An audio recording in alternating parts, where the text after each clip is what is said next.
The main challenge that a deaf or hard of hearing person faces in their daily life is communicating with mainstream society.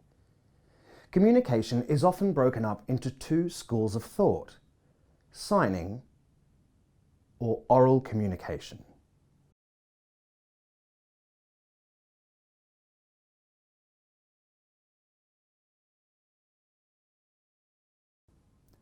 Auslan, Australian Sign Language, is the natural language of the deaf community in Australia and is its own language.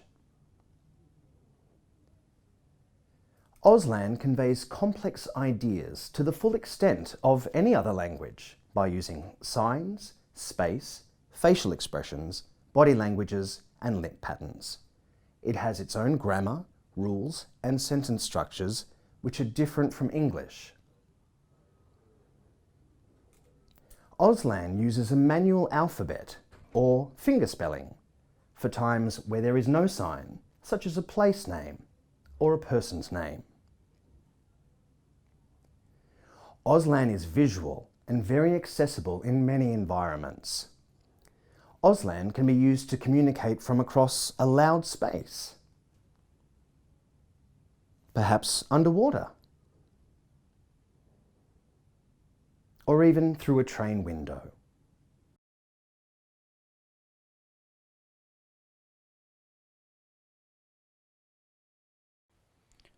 While some deafness is genetic, surprisingly more than 90% of deaf children are born into families where everyone else can hear. Commonly, these families have never met a deaf person before, and the task of learning Auslan to communicate is a difficult one. Often, the medical advice is for the child to be taught to speak and lip read to have a better chance of assimilating into mainstream society. Traditionally, parents have been discouraged from teaching their child to sign, as it was thought it would interfere with their ability to learn English. Research has now shown that view to be incorrect and highlights the importance of providing children with as much language as possible in the early developmental years. Depending on the level of hearing loss, and with the assistance of hearing aids or cochlear implants, some individuals can get by quite well with lip reading and speaking.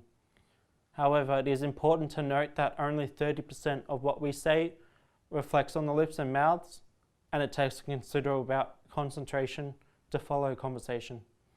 This can be made even more difficult if the person has facial hair, is eating, or has an accent. It also goes without saying you can't read the back of someone's head.